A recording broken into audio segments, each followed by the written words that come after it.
नमस्कार विद्यार्थियों, मैं नवीन चौधरी, साइंस एक्सपर्ट नवीन चौधरी यूट्यूब चैनल पर आपका स्वागत करता हूं। जैसा कि अपन को पता है कि अपन सूक्ष्म जीवों का टॉपिक पढ़ रहे हैं, जिसमें पहला पॉइंट अपन ने जीवाणु या बैक्टीरिया को पढ़ लिया था। आज यही टॉपिक आगे बढ़ेगा, सूक्ष्म जीवों के बारे में अपन आगे चर्चा करेंगे, लेकिन इसका पार्ट दूसरा होगा जिसका नाम होगा विषाणु या वायरस। देख लीजिएगा एक बार, विषाणु या इसी को बोला जाता है वायरस। इंग्लिश के अंदर सेम है, ठीक है, V for virus, V for विषाणु। लेकिन यहाँ पर जो ध्यान देने वाली चीज़ है, ध्यान से समझिएगा, है ना, ध्यान देने वाली चीज़ है कि टॉपिक को कैसे पढ़ें कैसे उसको समझें, ठीक है। इसमें क्या क्या बेसिक चीज़ें हैं, क्योंकि जो कॉमन सी चीज़ें हैं उनको मैं लास्ट में एक टॉपिक पढ़ाऊँगा, लाभदायक और हानिकारक सूक्ष्म जीव, ठीक है। उसके अंदर तीनों अपन जीवाणु, विषाणु, कवक सब एक साथ पढ़ लेंगे। यहाँ पर वो बातें अपन को पढ़नी है जो मोस्टली रीड के आधार पर बेसिक लेवल पर हो, इम्पोर्टेंट हो और हर किसी को समझ में आना चाहिए, क्योंकि क्रैश कोर्स है, रैपिड कोर्स है, तो मैं आपको शॉर्ट में हर चीज़ को समझाने की कोशिश करूँगा, ठीक है। तो अगर आपको कुछ भी नहीं समझ में आया, ऐसा कुछ पॉइंट हो जो आपको नहीं समझ में आया ना, तो आप लोग डिस्कस कर सकते हो। तो ध्यान रहे, नहीं समझ में आए इसका मतलब आप उस चीज़ को दोबारा से पढ़ें, लास्ट का वीडियो ज़रूर देखें। एक बार आपसे निवेदन है कि सेल वाला टॉपिक आप ज़रूर देख लें, आपको बहुत सारे डाउट्स क्लियर हो जाएंगे। मैंने बहुत डीपली और अच्छे से समझाया है और जल्दी ही सेल डिवीजन टॉपिक भी आ जाएगा, ठीक है ना। चलिए, तो देखो अपन बात करते हैं वायरस के बारे में। सबसे पहले बारे में इसकी जानकारी बात करते हैं स्टडी को। इसकी स्टडी को क्या बोलते हैं? वायरोलॉजी। क्या बोला जाता है? वायरोलॉजी। क्लियर है। अब अगर मैं बात करूं कि इस वायरोलॉजी के बारे में या मतलब वायरस के बारे में बताने वाले वैज्ञानिक कौन थे, तो उनका नाम था, उन वैज्ञानिक का नाम इवानोवास्की।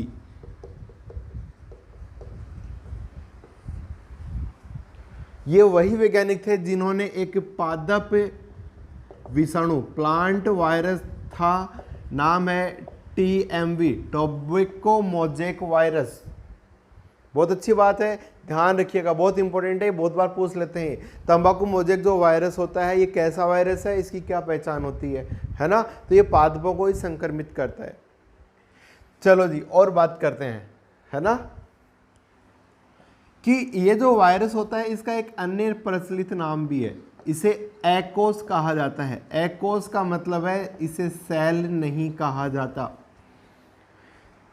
क्यों नहीं कहा जाता, क्या कारण है ना, बात करेंगे। इसी को ही एक अन्य नाम और भी है इसी का, इसे है ना जी सजीव और निर्जीव के बीच में, सजीव व निर्जीव मतलब लिविंग और नॉन लिविंग का मध्यस्थ माना जाता है। मध्यस्थ का मतलब होता है मीडिएटर, मतलब इसके अंदर ये दोनों लक्षण उपस्थित होते हैं, वो सजीव भी है और निर्जीव भी है। जैसे कोरोना वायरस, समझिएगा इस चीज़ को, आपको कॉन्सेप्ट समझ में आ जाएगा कि कोरोना फैलता कैसे है, क्यों, क्योंकि ये भी एक वायरस है। तो ध्यान से देखिएगा, इसके अंदर सजीव के भी गुण हैं, इसके अंदर निर्जीव के भी गुण हैं। अगर ये किसी शरीर में है, अगर मान लो कि ये शरीर में है, तो इसका मतलब ये है कि ये सजीव रूप में है। ये बाहर, कहाँ, शरीर के बाहर कहीं अपन कहें अजैविक चीजों में, अजैव घटकों में पड़ा हो। अब ऐसे तो लिख नहीं सकते पड़ा हो, है ना। अजैव घटक मतलब जिनमें जीवन नहीं होता, जैसे मृदा, मिट्टी हो गया, पानी हो गया, हवा हो गया, प्रकाश हो गया। यहाँ पर ये निर्जीव होगा। और निर्जीव जो रूप होता है इसका, ये जो रूप होता है इसका, निर्जीव रूप होता है, वो होता है क्रिस्टलीय।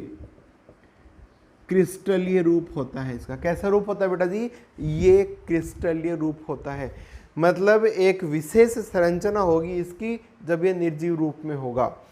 और ये जो क्रिस्टलीय जो रूप है, ये रूप जिस वैज्ञानिक ने बताया था वो था प्रिस्टले। कौन था? प्रिस्टले। याद रखिएगा, बहुत अच्छी बात है, बहुत छोटी सी बात है। क्लियर है। चलो, तो सजीव और निर्जीव के बीच की योजक कड़ी है ये।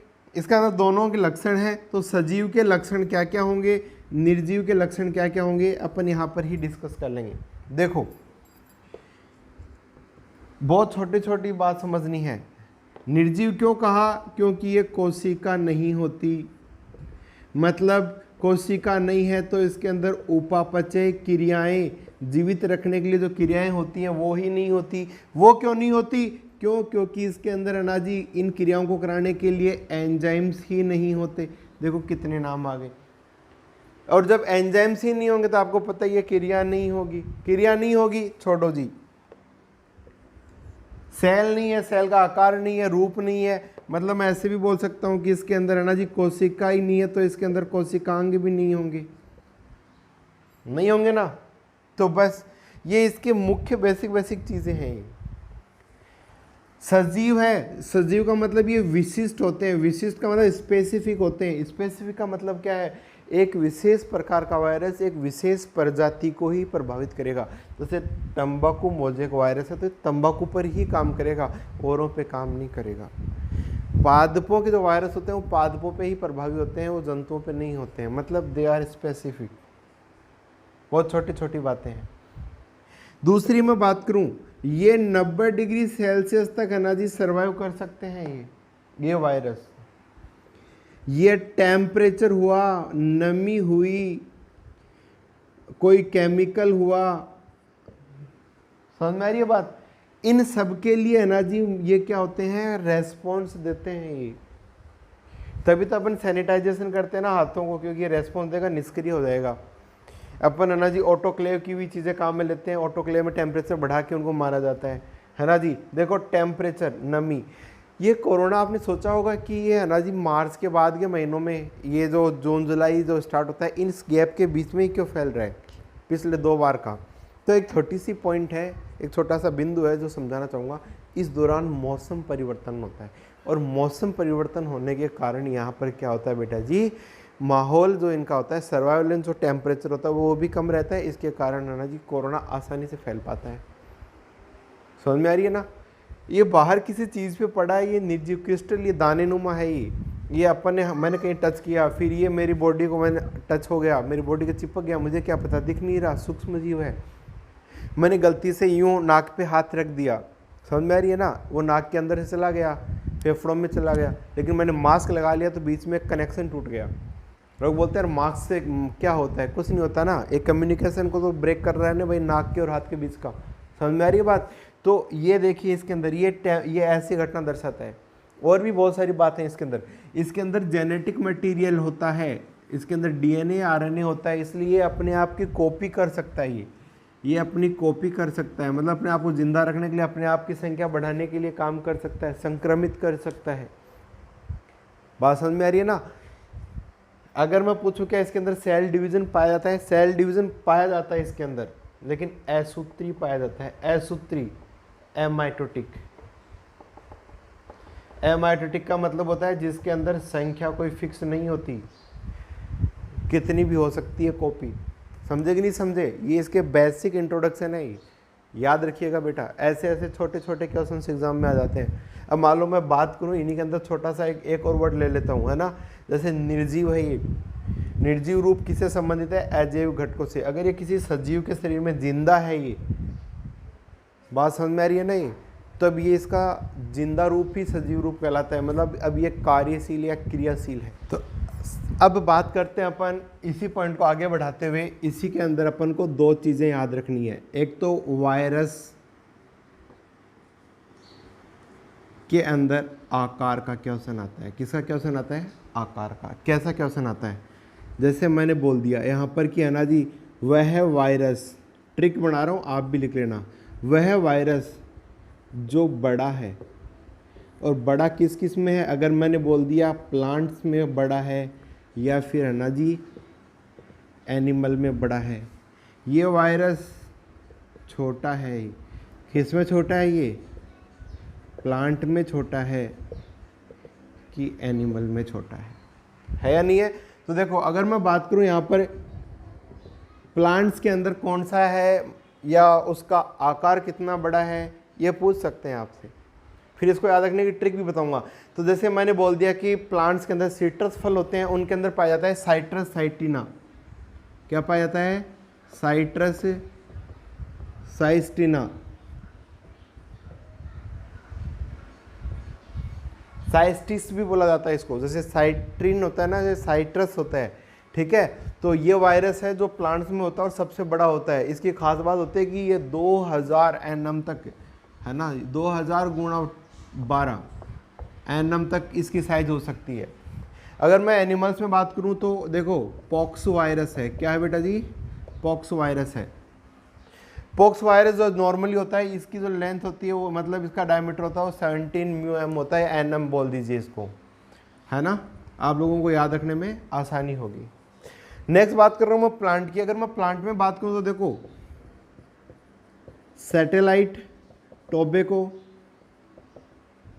नेक्रोसिस, प्लांट्स की है ना, ये तंबाकू प्लांट जो है उसकी पत्तियों को नेक्रो मतलब डेड कर देता है ये वायरस, और ज़्यादा बड़ा नहीं होता है ये, लगभग अपन कह सकते हैं कि ये मान लो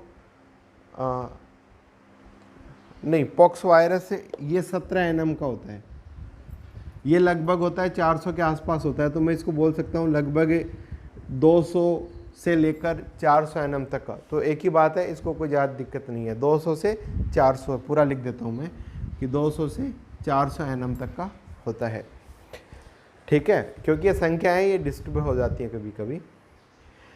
अगर मैं बात करूं एनिमल्स के अंदर, तो एनिमल्स की देखो बात करूं तो मैं यहाँ पर इसको बोलते हैं खुरपका, मुंह पका, है ना, खुरपका। तो अब मुंह पहले आता है तो अपन बोल देंगे मुख, तो मुंह पका, खुरपका। ये जो वायरस होता है ये एनिमल्स में होता है, मतलब जंतुओं में होता है, बहुत छोटा होता है, और इसकी मोस्टली जो साइज होती है ना वो अपन कह सकते हैं कि 5 से 10 एनएम तक ही होती है, 5 से 10 एनएम तक की ही होती है, ठीक है। इधर क्या है कि लाइट पड़ रही है तो इसमें थोड़ा साफ नहीं दिख पा रहा मुझे, आप लोगों को दिख रहा होगा आई थिंक, है ना। चलो, तो 7 से 10 एनएम तक का इसका डायमीटर होता है, मतलब ये बहुत छोटे हैं, ये बहुत बड़े हैं, ये प्लांट और ये दो एनिमल के।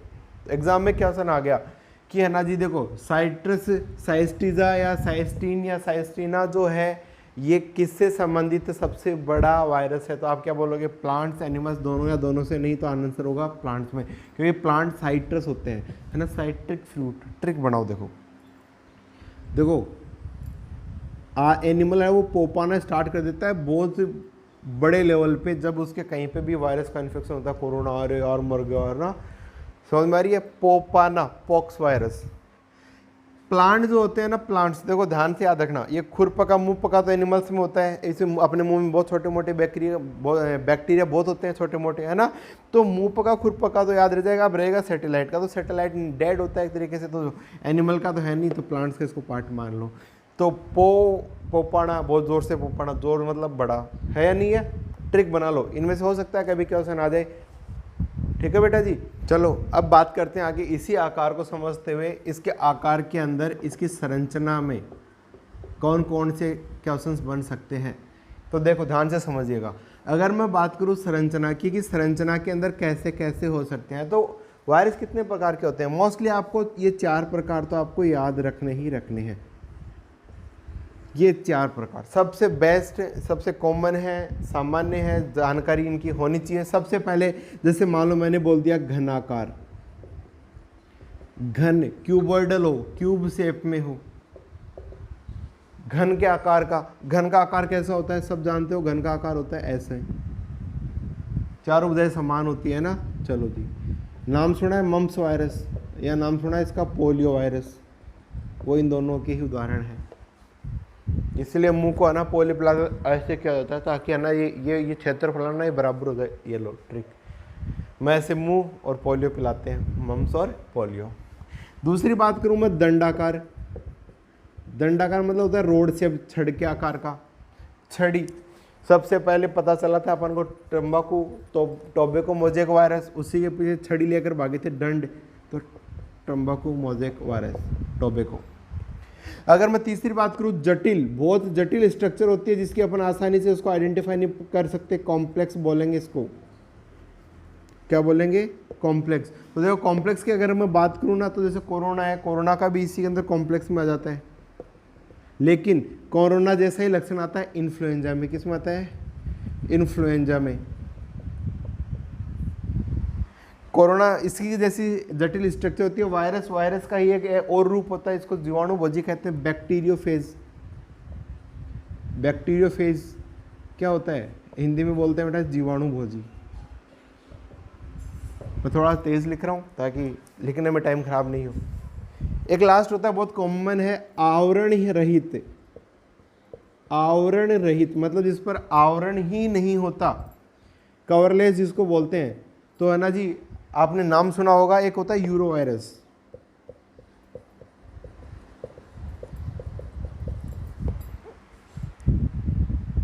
या वायरोलिन भी बोलते हैं उसको, है ना। क्यों? क्योंकि ये सॉल्यूशन रूप में ज़्यादा काम आता है, आवरण रहित होता है। तो ये भी एक इंपॉर्टेंट क्वेश्चन बनता है, आवरण के आधार पर। पोलियो का इंपॉर्टेंट है, जैसे इसका आजकल ये ट्रेंड में है कोरोना के कारण, है ना। ये तो बहुत कम चांस बनते हैं, पूछा ही नहीं जाता है, कि 12th लेवल का क्वेश्चन है अपने आप में। तो ट्रिक मैंने आपको बता दी। इस तरीके से अगर आप इनको चाहो, अगर आप पढ़ना चाहो तो देखो आप पढ़ सकते हो, टफ नहीं है ये चीज़ें। एक दो बार आप पढ़ोगे ये चीज़ें कॉमन हो जाएंगी, आप आइडेंटिफाई कर सकते हो, इनको चेक कर सकते हो खुद को कि हाँ यार मैं इनको कितनी बार पढ़ के याद कर सकता हूँ, है ना। तो अगर अपना चैनल, आपको चैनल अगर अच्छा लग रहा है, आपको अगर वीडियोस अच्छे लग रहे हैं, तो आप प्लीज़, आपसे एक रिक्वेस्ट है कि आप चैनल को ज़रूर से सब्सक्राइब कीजिएगा। देखो हम आप लोगों के लिए फ्री मेहनत कर रहे हैं, कोई चार्ज नहीं ले रहा हूँ मैं आपसे, कि गांव का हर एक दूर बैठा बच्चा जो मेरे से नहीं जुड़ा हुआ है, डायरेक्टली इनडायरेक्टली कैसे भी जुड़कर पढ़े, उसका सिलेक्शन हो जाए। बात समझ में आ रही है ना। अपन को इतना कुछ नहीं चाहिए भाई, भगवान की दया से सब दिया हुआ, सब अच्छा है, सबसे मैं खुश हूँ, ठीक है। आज तक भी मैंने कभी पैसे को प्रायोरिटी नहीं दी है। तो सबसे बड़ी जो खास चीज़ है वो यहाँ पर यही है कि ना जी, काम करो तो ईमानदारी से करो। अगर मैं आपको अगर सपोर्ट कर रहा हूँ तो एक छोटा सा एक मन में विचार आता है कि यार आप लोग भी हमें सपोर्ट करें। ऐसा नहीं कि आप लोग सपोर्ट नहीं कर रहे हैं, लेकिन कुछ भाई ऐसे होते हैं, यार मैं इसको सब्सक्राइब क्यों करूँ। कुछ नहीं है भाई, आपकी अंगुली का पावर है, अगर आप करोगे तो बहुत अच्छा है, नहीं करोगे तो भी बहुत अच्छा है, लेकिन करोगे तो एक ना जी लिंक बनेगा, एक फीलिंग्स आएगी, देखो यार इसने, मैंने इससे पढ़ा था तो यार मैंने इसको कुछ भी नहीं दिया, चलो एक थंब भी दे देते हैं, है ना। एक छोटा सा लाइक शेयर भी दे सकते हैं। तो इससे क्या होता है, एक आत्मसंतुष्टि मिलती है कि हाँ यार मैंने उसका कर्जा नहीं रखा। चाहे मैं पैसा नहीं दे सकता, लेकिन एक चीज़ जो दे सकता हूँ वो मेरे पास है, और वो है उसको लाइक शेयर सब्सक्राइब। बहुत बड़े बड़े प्रोजेक्ट्स मेरे पास भी ऑफर आए थे, पर मैंने उन सबको वहाँ तक ही रखा जहाँ तक मेरा एक जेंटल काम था। मैंने उनको नहीं रखा जिन्होंने कहा कि नहीं आपका इतना पैसा है, हम देंगे आपको, और यहाँ पर आपको यहाँ पर ही काम करना है, ये करना है, वो करना है। वहाँ को कहा राम राम साहब, भाई साहब हम क्या गांव के देसी आदमी है, हमारा काम वही करेंगे जो हमें पसंद आएगा, दिल नहीं टूटना चाहिए हमारा बस।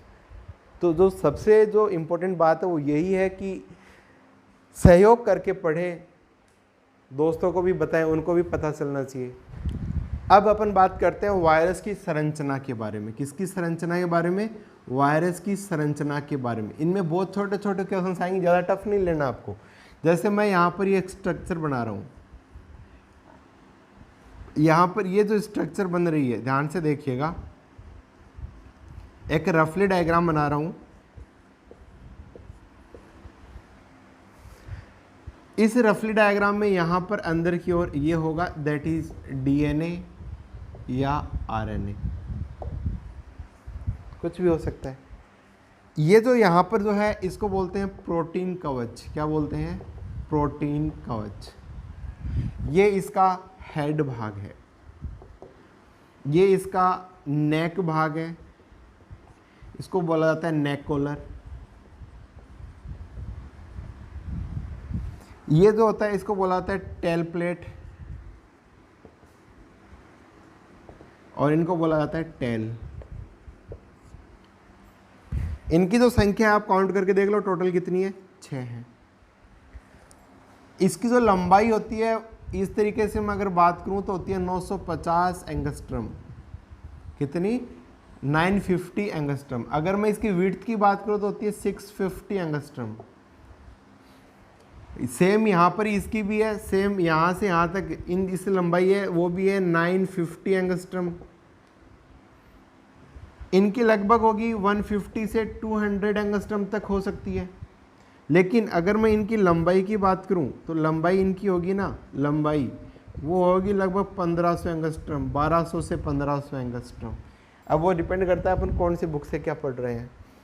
तो यहाँ जो क्वेश्चन आएगा कि हेड और टेल, तो देखो हेड पार्ट की जो विशेषता होती है ये सबसे चौड़ा भाग होता है, most widest part of virus body that is head, protein का बना दिख रहा है, उसी के अंदर डीएनए है तो इसी में मिलता है। अगर पूछूं कि मैं सबसे लंबा लॉन्गेस्ट पार्ट कौन सा है तो आप क्या बोलोगे, इसका टेल पार्ट है। और जो टेल पार्ट होता है ना यही संक्रमण में काम करता है, संक्रमण में एक सहायक होता है। ध्यान से देखिएगा इस चीज़ को, बहुत इंपॉर्टेंट चीज़ बता रहा हूँ, बहुत खास चीज़ बता रहा हूँ, हो सकता है आपको ये चीज़ पता चले। ये डीएनए जो होता है ना वो इन पूंछड़ों के अंदर सुई की तरह इंजेक्शन, देखा है इंजेक्शन सिरिंज, उसके अंदर जैसे मेडिसिन निकलते हैं ना वहाँ से ऐसी होती है, अंदर से खोखली होती है, तो ये क्या करेंगे किसी में भी घुसाया और अपना डीएनए वो थोड़ा सा उसके अंदर छोड़ देंगे, अब वो संक्रमित हो गया। सेम प्रोसेस है ना। तो याद रखिएगा प्रोटीन कवच का जरूर इंपॉर्टेंट क्वेश्चन बनता है, ध्यान से सुनना। इसको क्या कहा जाता है, ये जो प्रोटीन कवच होता है इसको कैप्सिड कहा जाता है। क्या कहा जाता है, कैप्सिड। और इस कैप्सिड के अंदर बहुत सारे छोटे छोटे टुकड़े होते हैं, इसके जो भाग होते हैं उनको कहा जाता है कैप्सोमियर। क्या कहा जाता है, कैप्सोमियर। और इस कैप्सोमियर के भाग जो होते हैं उसको बोला जाता है मोनोकैप्सोमियर।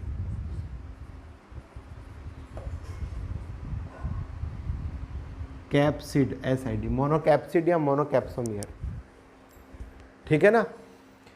तो पॉइंट क्लियर हो गया। मोनोमर डाइमर एक, उस एक टुकड़े को क्या बोला जाता है, कैप्सोमियर या सॉरी मोनोकैप्सिड। ये बहुत सारे मोनोकैप्सिड मिलके बनाते हैं कैप्सोमियर, और ये कैप्सोमियर का एक रूप होता है उसको कहते हैं कैप्सिड। मतलब ये प्रोटीन का भाग होता है, कवच होता है, जिसके अंदर डीएनए क्या होता है, या अपन कह सकते हैं जेनेटिक मटेरियल, आनुवंशिक पदार्थ सुरक्षित पड़ा रहता है। ये भी 1 इकाई का हो सकता है, 2 इकाई का हो सकता है ना, अभी बात करेंगे इसकी भी। तो इसके अंदर इतना ही याद रखना है आपको, सफिशिएंट है। अब तुम कहोगे सर ये संरचना किसकी है, तो ये संरचना जो है वो है जीवाणुभोजी की। जीवाणुभोजी मतलब होता है बेटा बैक्टीरियोफेज की, और वो भी है T2 बैक्टीरियोफेज। अपन जिस वायरस की स्टडी करते हैं किताबों में, जिसका चित्र आता है, जिक्र आता है, जिसके बारे में ऐसा बना आता है, ये जो वायरस है ये कौन सा है, ये जीवाणुभोजी T2 है, ये BF-T2 बैक्टीरियोफेज T2 है। याद रख लोगे ना, बस इसी तरीके के क्वेश्चंस आते हैं बेटा जी, ज़्यादा टफ नहीं है, डेफिनेटली से बाहर नहीं आएगा, आप भरोसा रखें, पर इतना ज़रूर याद कर लीजिए। फिर भी 1-2 क्वेश्चन एक्सेप्शन आ गया तो उसमें मैं भी कुछ नहीं कर। अब अपन बात करते हैं वायरस के बारे में, 2-3 और कॉमन छोटी छोटी चीज़ें हैं उनकी, कि जेनेटिक मटेरियल क्या होता है वायरस के अंदर। तो देखो जो प्लांट जो वायरस होता है उनके अंदर मोस्टली RNA होता है, और जितने भी एनिमल वायरस होते हैं उनके अंदर DNA होता है अप्रोक्स। अब बायोलॉजी है तो उसके अंदर, बायोलॉजी के अंदर तो आपको पता है एक्सेप्शन बहुत होते हैं बेटा, है ना। तो इसी को मैं समझाने के लिए, आपको परेशानी ना हो, जो मेरे बायो के स्टूडेंट्स हैं, जो मैथमेटिक्स स्टूडेंट्स हैं, उनको पता होना चाहिए। बहुत बार आता है पोलियो का वायरस में DNA या RNA कौन से प्रकार का होता है, एक रज्जु की, द्विरज्जु की, एक रज्जु की, द्विरज्जु की, बच्चा कंफ्यूज हो जाता है। बहुत ईजी सा ट्रिक है। देखो सबसे पहले अपन बात करेंगे DNA की, फिर किसकी बात करेंगे, RNA की। बहुत छोटी छोटी चीज़ें, ज़्यादा नहीं है। DNA में भी वही सीक्वेंस रखेंगे, SS और DS, SS और DS, क्योंकि बायोलॉजी को जितना तुम चार्ट की फॉर्म में याद करोगे उतना ज़्यादा याद होगा बॉस। समझ में आ रही है ना बात। S का मतलब होता है सिंगल स्ट्रैंड, और D का मतलब होता है डबल स्ट्रैंड, 2 रज्जु की, जिसमें 2 रज्जु हो, जिसमें एक ही रज्जु हो। DNA होता है ना, जैसे DNA में ये 2 दिख रही है तो ये 2 रज्जु हो गई है, एक ही होता है तो ये एक रज्जु होता है। समझ में ही ना बात। तो इस तरीके के अगर नाम आए तो आप लोग समझ जाओगे। अब जैसे मैं SS की बात करूँ तो इसके अंदर मैं एक ही है, Psi×174, एक ही उदाहरण है बस, जो DNA से संबंधित डबल स्टैंडर्ड शो करता है। अगर देखो सॉरी सिंगल स्टैंडर्ड शो करता है। अगर मैं बात करूँ DS के अंदर, तो यहाँ पर एक नाम सुना आप लोगों ने, HIV, बहुत इंपॉर्टेंट है। एक होता है एडिनो वायरस, तो HIV है, human immuno deficiency virus, adeno virus है, HIV एड्स है ना। तो मैं हेरपीस भी बोल सकता हूँ, ये भी वायरस से होने वाला सेक्सुअल, तो दोनों सेक्सुअल डिजीज है, हेरपीस और HIV। एक होता है, नाम सुना आपने, पोपाना, अभी मैंने बोला था पोपाना,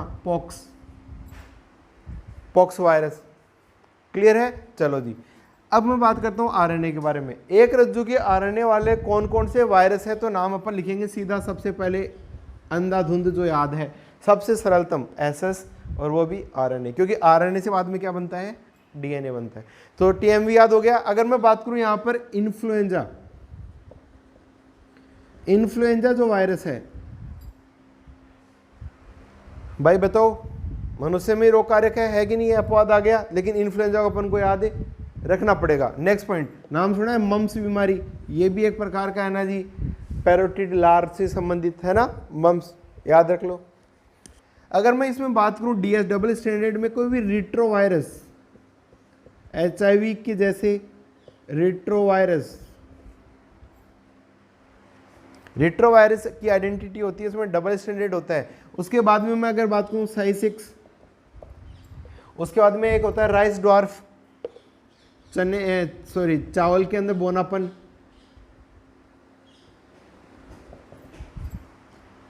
तो यहां पर आप लोगों को कम से कम इन चीज़ों के बारे में पता होना चाहिए। एक ये इंपॉर्टेंट है, एक ये इंपॉर्टेंट है, एक ये पॉक्स है, एक एडिनो वायरस है, एक इन्फ्लुएंजा है, TMV है, मम्स है, रिट्रोवायरस है, प्लांट्स के लिए एक राइस ड्वार्फ है। इनको कम से कम आपको याद होना ही चाहिए, है ना, क्योंकि हेरपीस का अपने बुक्स में जिक्र नहीं आता, तो इसमें पूछा भी कम ही जाता है ना।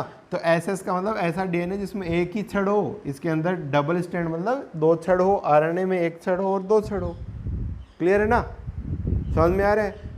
अब क्या समझाना है इसके अंदर, अगर कोई चीज़ नहीं समझ में, अब ये जो स्ट्रैंड वगैरह चीज़ें हैं वो मैं आपको DNA के बारे में जब बताऊंगा, उसके अंदर जब मैंने सेल जो पढ़ाई है उसके अंदर गुणसूत्र में भी मैंने बता रखा है, सिंगल स्ट्रैंड डबल स्ट्रैंड क्या होता है, क्या उनकी पहचान होती है, क्या क्या उनमें अंतर होता है। इसलिए सेल वाला एक बार वीडियो ज़रूर देख लीजिएगा, बहुत मज़े से पढ़ो। 1 महीना है, सीरियस नहीं होना है इतना कि भाई, सीरियस का मतलब है दिमाग के लिए, किताबों के लिए सीरियस रहना है, सिलेक्शन होगा, बस दिमाग में ये निकाल दे, यार मैंने पढ़ा मेरे याद ही नहीं हो रहा, यार मैंने इतना पढ़ा फिर भी याद नहीं हो रहा, यार मैं तो ना, ये सब वहम है। तुम्हारा मन बायोलॉजी पढ़ने का, बायोलॉजी पढ़ो। तुम्हें लग रहा है मेरे को साइकोलॉजी कम आ रही है, साइकोलॉजी पढ़ना स्टार्ट कर दो। यार मेरे को तो संस्कृत कम समझ में आ रही है, संस्कृत पढ़ना स्टार्ट कर दो। मैथमेटिक्स कम समझ में आ रही है, मैथमेटिक्स में लगे हो, दबा के मेहनत करो। टारगेट ये रखो कि अपन को है ना जी कि सिलेक्शन लेना ही है। जैसे कट ऑफ मान लो कि अपन को यार 110 नंबर तक जा सकती है, मैं 115 की तैयारी करता हूँ, 120 की 25 की तैयारी टेकोगे ना, तब जाके वो 110-15 पे आके रुकेगी। तो कोशिश धमाकेदार होनी चाहिए, मज़ा आना चाहिए इन चीज़ों। अब अपन नेक्स्ट पॉइंट बात करते हैं इसी वायरस के बारे में, सामान्य जनन के बारे में, रिप्रोडक्शन के बारे में बात करते हैं। तो देखो, इनका जो जनन होता है ना, उसके अंदर एक लैंगिक रूपता नहीं होती है, एक कोशिका ही नहीं होती है। मतलब इसके अपन को 2 रूप बनाने हैं। बहुत इजी सा क्वेश्चन, आता नहीं है क्वेश्चन, लेकिन मान लो फिर भी पूछ लें इसका, कि इसके अंदर 2 नाम आते हैं, कौन सा है, छोटा सा नाम है, अगर हेरफेर भी हो गया ना दिक्कत हो जाएगी। जैसे मैंने बोल दिया लयनकारी, इंग्लिश में बोलते हैं लाइटिक, लयनकारी। क्या फर्क होता है, एक होता है लयकारी, क्या होता है लयकारी। लय और लयन में क्या फर्क होता है, समझ नहीं है ना बात। तो देखो अपन बोलेंगे लाइसोजेनिक, वर्डिंग के जरूर देख लीजिएगा, क्योंकि कुछ बच्चे हैं जो इंग्लिश के हैं बेचारे, है ना। तो लयन का मतलब होता है, देखो लयन का मतलब होता है एक तरीके से नष्ट हो जाना। तो इसमें 2 घटनाएं होती हैं, कहानी से समझ लो, बस मैथ के बच्चे इतना समझ लो काम सेट हो जाएगा, कि इसमें 2 घटनाएं होती हैं, पहली घटना और दूसरी घटना।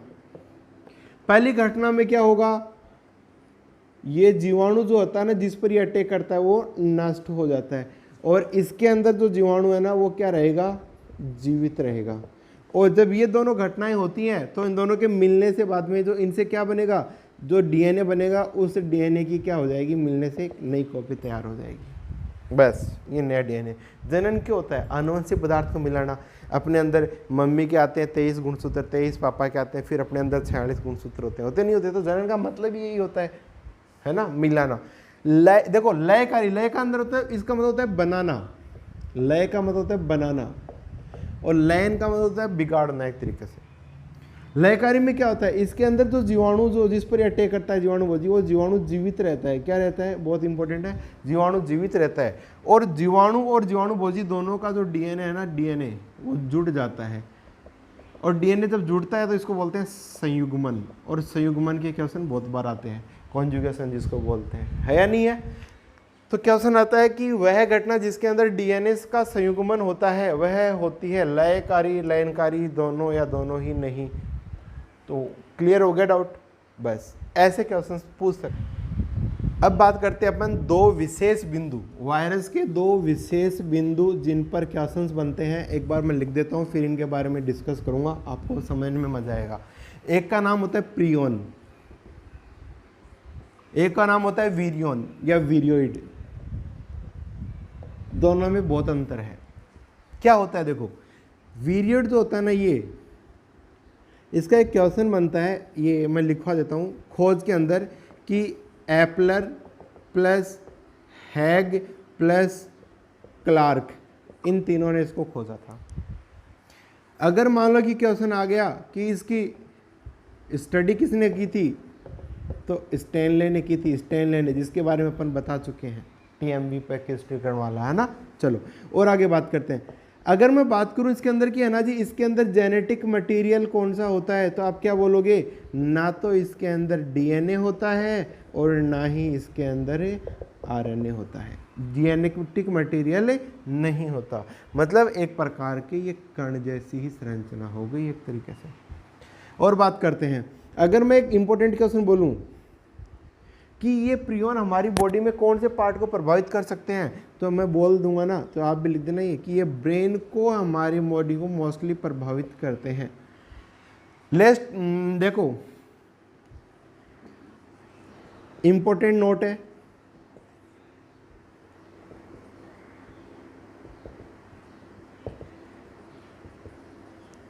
प्रियोन प्रोटीन किसे कहते हैं, तो प्रियोन में पाए जाने वाली प्रोटीन है उसे प्रियोन प्रोटीन कहा जाता है। ये पूछ लीजिएगा, कई बार आ जाता है प्रियोन प्रोटीन किसका भाग है, प्रियोन का, वीरियोइड का, वायरस का, सभी का। तो अपन को यहाँ पर ये रखना है क्योंकि एक स्पेशल पार्ट है ये। अगर मान लो इसी की जगह आ जाए कि वीरियोइड के बारे में बताओ, वीरियोइड क्या है, तो देखो बहुत अच्छी अच्छी बातें बताएंगे अपन वीरियोइड के बारे में, बहुत छोटी छोटी बात है। वीरियोइड भी एक प्रकार का वायरस रूप ही है, लेकिन इसके अंदर क्या होता है, देखो बहुत छोटी छोटी बातें, इसके अंदर आरएनए खंड पाया जाता है, आरएनए का टुकड़ा होता है, और वो भी एसएस आरएनए होता है। इंपॉर्टेंट है, इसको लिख दीजिएगा। वहाँ एसएस आरएनए बताया था ना, एसएस सिंगल स्ट्रैंड, उसमें आप वीरियोइड भी लिख सकते हो।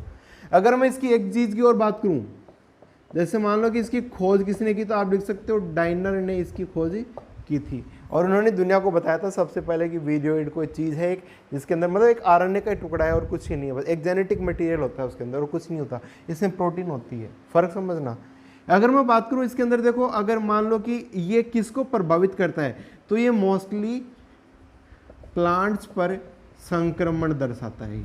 बहुत घातक चीज़ है ना ये, किस पर संक्रमण करता है ये, प्लांट्स पर। अगर इसकी तरह अगर मैं बात करूं यहाँ पर, इसके अंदर भी इसकी भी कोई खास बात है क्या, तो इसकी भी खास बात है, इसे नेक्ड वायरस का भी नाम दिया गया है, नग्न वायरस, नंगा वायरस। क्यों, क्योंकि इसके अंदर तो प्रोटीन होती है, इसलिए मैंने ये नाम लिखा है बेटा। इसके अंदर प्रोटीन नहीं होती, इसके अंदर सिर्फ आरएनए होता है, और उस आरएनए पे प्रोटीन भी नहीं होती। तो ये भी हानिकारक होते हैं, ये भी वायरस के ही रूप हैं, ज़्यादा फर्क नहीं है इनके अंदर। ये बहुत छोटी छोटी चीज़ें, बस ये आपको क्या है कहीं ना कहीं पूछते रहते हैं एग्जाम के अंदर। वीरियोइड की क्या विशेषता है, निम्न में से वीरियोइड की कौन सी विशेषता है, कौन सी विशेषताएं नहीं है, ये सारी चीज़ें आपको याद रखनी है। तो पहला वायरस को आप प्रायोरिटी दोगे, वायरस या बैक्टीरियोफेज, उसके बाद में दूसरा ये होगा, और तीसरा प्रायोरिटी सबसे कम इसको देना, क्योंकि ये बहुत कम होता है। वो प्लांट्स पर अटैक करता है, ये मोस्टली एनिमल्स पे, क्योंकि ब्रेन एनिमल्स के पास होता है ना। चलो दो नाम है, एक होता है जाइमोफेज और एक नाम और होता है साइनोफेज। जाइमोफेज क्या होता है, जाइमोफेज होता है जो कवक मतलब यीस्ट के ऊपर जीवित रहने वाला वायरस है। वायरस कौन सा? Bacteriophage virus. साइनोफेज, साइनोबैक्टीरिया मतलब शैवालों पर जीवित रहने वाला बैक्टीरियोफेज, जीवाणुभोजी। तो ये तो जाइमोफेज तो कवक या फिर यीस्ट पर, और ये किस पर? शैवालिया एल्गी पर सर्वाइव करता है। ऐसे बैक्टीरियोफेज की, जीवाणुभोजी की बात कर रहा हूँ। अब जीवाणुभोजी भी क्या एक प्रकार का वायरस है। तो इस तरीके के बेसिक क्वेश्चंस आते हैं। अब श्वसन की बात करें तो जैसे जीवाणु है वो तो वायु और अवायु दोनों में सर्वाइव कर लेता है। ये क्या है? ये तो निर्जीव है। वायु मिल गई तो भी ठीक है, नहीं तो भी ठीक है। समझ में आ रही है? लेकिन इसको, वायरस को फैलने के लिए माध्यम की जरूरत होती है मोस्टली, सेम जैसे जीवाणु को होती है।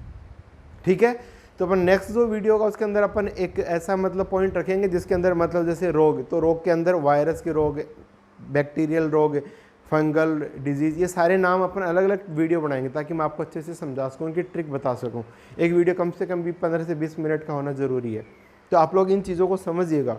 अगर आपको वीडियो पसंद आ रहा है तो दोस्तों इसको शेयर करना मत भूलिएगा, क्योंकि देखो अगर आपने अगर दरिया दिली नहीं दिखाई ना तो भगवान भी दरिया दिली नहीं दिखाएगा। मैं दरिया दिली इसीलिए दिखा रहा हूँ, मेरे एक दो दोस्त का भी अगर सिलेक्शन हो गया तो मुझे खुशी होगी यार, उस घर के अंदर एक अच्छा माहौल बनेगा। एक उसके जनरेशन में बीवी है, वो अनाजी समझदार है, वो संभल जाएगी, वो अपने बच्चों को संभालेगी, अपने परिवार को रोशन करेगी, पूरा घर है ना जी एक माहौल बन जाएगा। ठीक है ना। तो अगर एक लड़की है वो लगती है तो वो अपने घर वालों का भी एक कहते हैं ना एक हौसला बुलंद होती है, उनको गर्व होता है। फिर वो अपने हस्बैंड के लिए भी एक मोटिवेटर की तरह काम करती है, फिर वो अपने बच्चों के लिए भी मोटिवेटर का काम करती है। मतलब एक लड़की दो रिश्तों को एक साथ संभाल के ले चल सकती है। लेकिन मेरे भाई लोग जो है ना आशिकी वाशिकी में ये बार छोड़ दो, जब तक जी जान लगा दो, है ना, मज़ा आएगा। मैं किसी और का हूँ फिलहाल, है ना, 26 सितंबर तक। जय हिंद, जय भारत।